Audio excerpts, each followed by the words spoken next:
Hello, welcome to Real Frank Football. Thanks for checking it out. In this episode, we're going to take a look at some of the games from Week 12 of the college football season.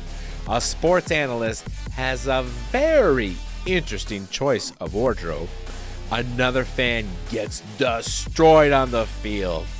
And a coach in extreme rage after a game. All that coming up next. Real Frank.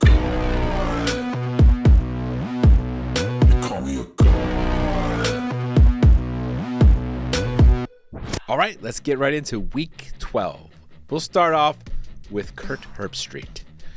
Oh my goodness. Who thought his wardrobe choice, I believe they were in Montana or somewhere really cold, that this would be a great look? Some of the tweets out there, same energy, look like an Indiana Jones. Oh, did the internet have a field day with Kurt Herbstreit? That interesting outfit for him. The man's a millionaire. Ohio Jones. Kurt Herbstreit is ready to crack the case on the missing fourth college football playoff team. Ohio Jones. That's very good. Very clever. Obviously, this Indiana Herbstreit, and he's going to rescue his dad, Lee Corso, who's always getting into trouble. Yes. A very interesting choice of wardrobe. But here's another interesting video. This was during a commercial break. I don't have a clue what's going on here. Let's take a look at this thing. There's someone rubbing the bottom of his feet. Did he get an awful itch? Did he get an awful itch at the bottom of his shoe and he just couldn't handle it and they had to itch it for him? Or did he lose feeling in his feet? Wow, that is very odd. I don't know what was going on there, but it is a very entertaining clip. All the things you don't see during game day, during commercials.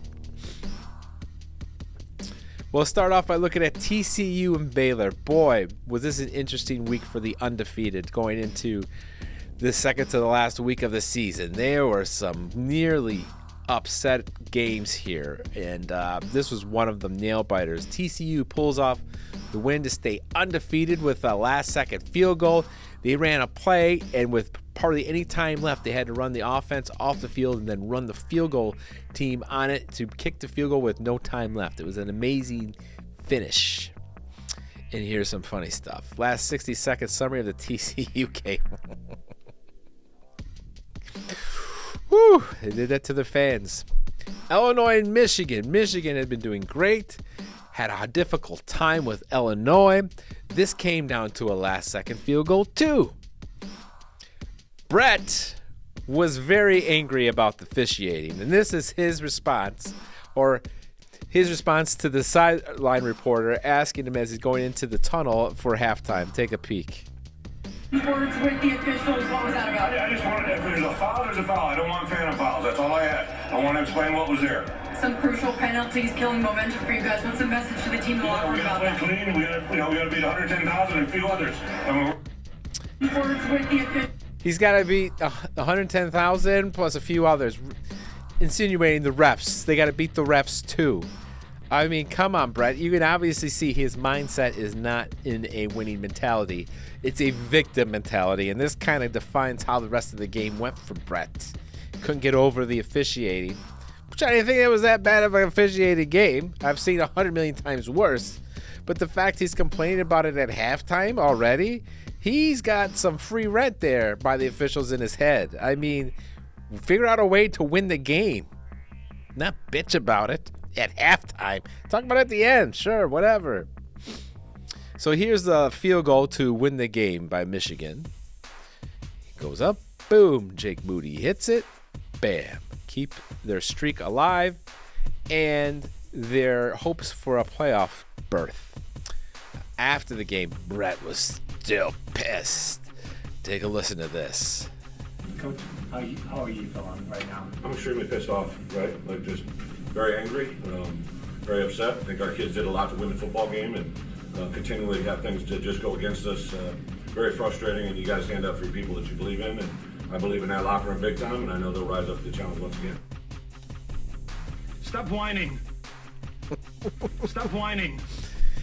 The refs were in his head the entire game. He never let it go. They were in his head at halftime. And he's just mad because they lost. You know why he's so upset? This was their third consecutive loss in a row. They were ranked. The country was talking about him, and they fell apart. That's what he's really mad about. And he had to blame someone. He can't blame himself. Look at the mirror. Can't figure out why they lost 3 straight games to lose the opportunity to win their division.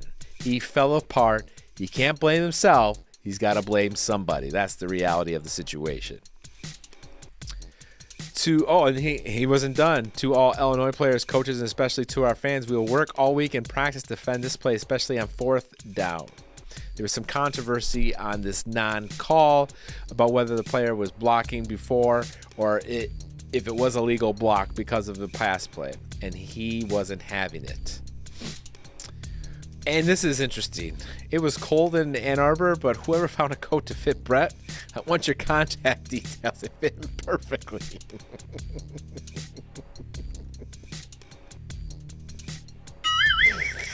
Oh, did it fit him perfectly? Oh, yes. Listen, I mean, look at that coat. It fits him perfectly. How did they find that? I mean, especially with Brett.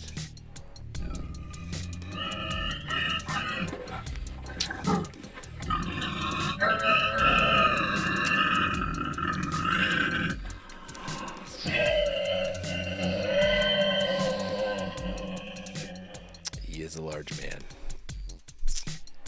Michigan's kicker looking and feeling like Buzz Lightyear after the game winning field goal. Kind of does, with a mustache. Looks like Buzz Lightyear. Florida versus Vanderbilt. Nobody in the world saw this coming. Vanderbilt upsetting Florida Gators. Amazing. I mean, quite shocking.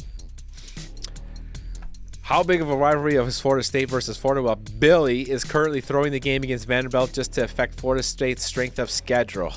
Really vicious stuff from the first-year coach. This is amazing, too. Now, this entire season, I've showed clips and videos and photos of upsets and the fans storming the field, the chaos, goalposts being torn down. This is what it looked like when Vanderbilt upsets Florida at Vanderbilt. Vanderbilt beats Florida State, and the whole fan base stormed the field in celebration. Greg Sankey just stated that he will not enforce the full fine for rushing the field, but only fine them $6,200 due to the minimal effort the fans created. I mean, look at that. Look at that.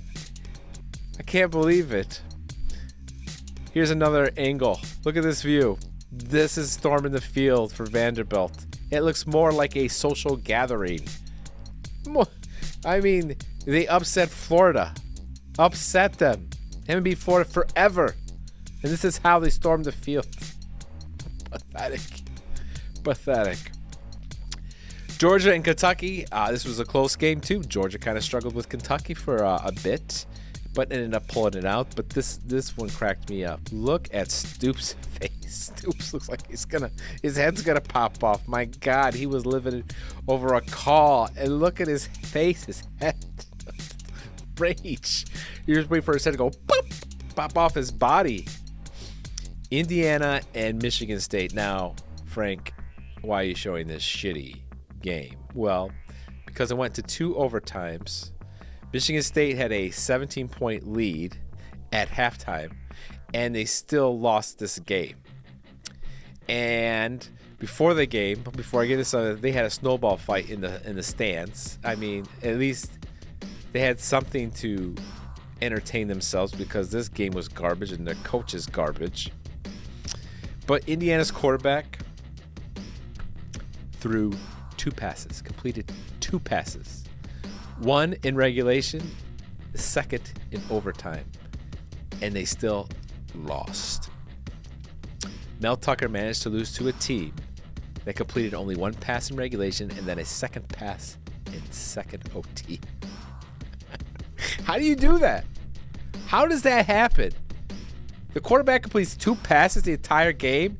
They score that many points and take you to overtime, and the second pass is in overtime and you lose? Lose to them? It's embarrassing. Very embarrassing. Today got to be the most embarrassing loss in Tucker's era. Year 3 senior day, bowl game on the line. How do you blow a 17-point halftime lead to a team that can't pass? Amazing. Just so you understand how amazing this is, don't forget Mel Tucker, $95 million man, is making $9.5 million.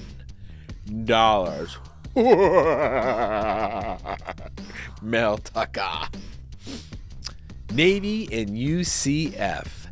Navy was able to upset UCF. Who saw that one coming? Ohio State and Maryland. Ohio State struggled with Maryland. Everyone expected a blowout here. But this game is a lot closer than the score indicates. They had an interception at the end of the game to seal the game. Ohio State's fans chortling about Illinois, Michigan, and then finding themselves in a situation against Maryland. Both schools looking ahead for that monster game next week. And oh boy, is that going to be a doozy. The world will be checking out that game for sure. And here is a clip of the interception that sealed the game. And you'll notice that they get a flag here for celebrating. Check out the way the ref goes about handing this flag. This is made me laugh. Look at you standing there. They're celebrating. They're going all in, man. They are all in. They line up for the little celebration thing. The ref comes around and says, "Got ya! There you go!" Throws the flag. They didn't care. It probably one of the biggest upsets of the season so far.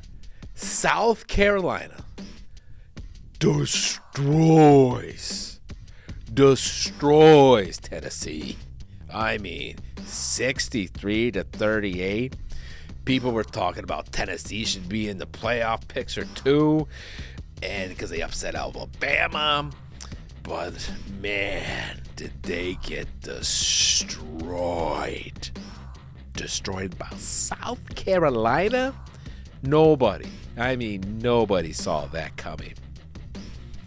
And they stormed the field. I mean, they were lining up to storm this field for a while. They're going to have to pay for those goalposts that are coming down. I think the staff is taking those down by themselves. I don't think the fans are. I think the maintenance people are taking them down. Now, Vanderbilt should learn how to rush the field from these people. Look at, they got it down. They got it down to a science. Look at that. Look at them all rush the field. That's how you do it, Vanderbilt.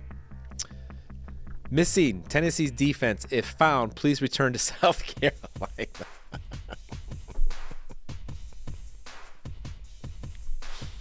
Tennessee looks to become just the second team ever to be ranked number 1 in the college football playoff ranking and missed the college football playoff. Historic. Truly is. Everyone had them pegged early on. They looked unbeatable.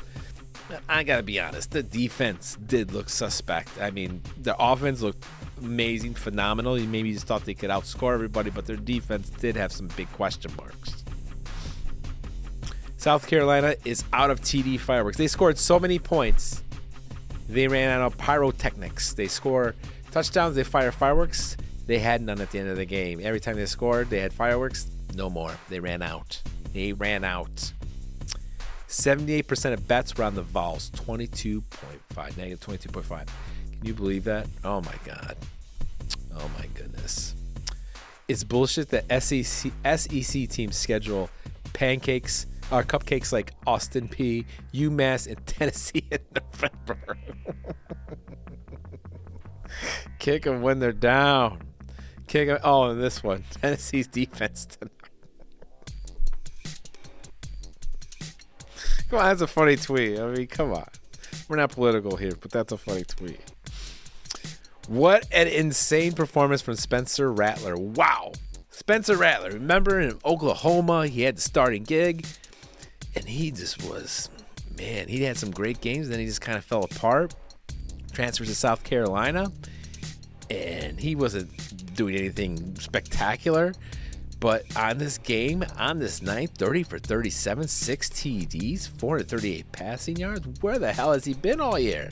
He looked like the coming of a legend there. Amazing. You will not talk yourself back into Spencer Rattler as a high upside prospect after one game.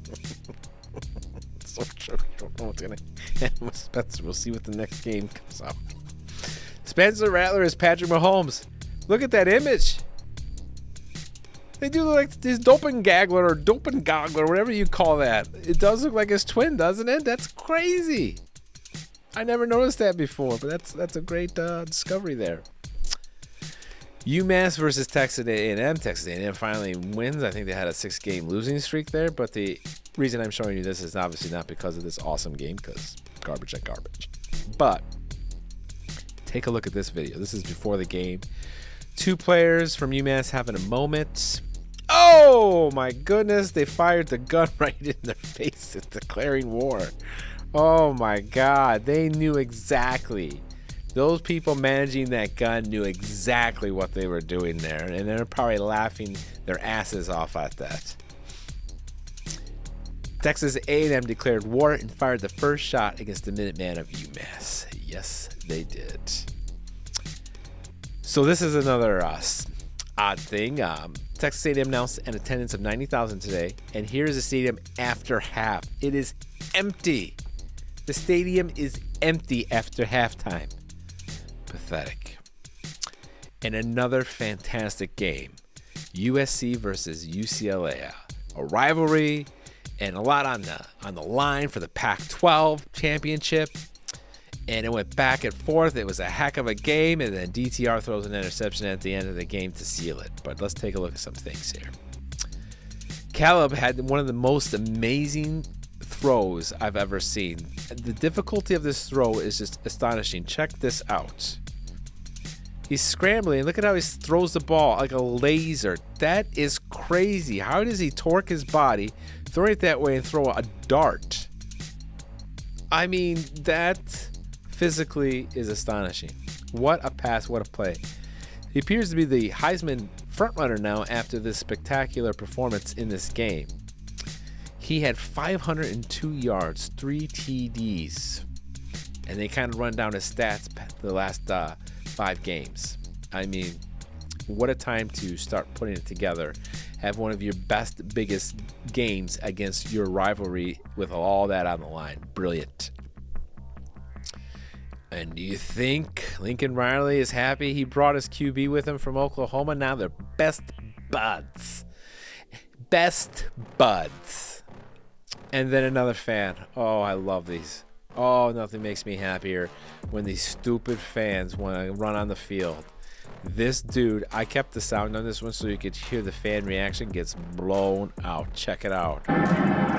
Boom!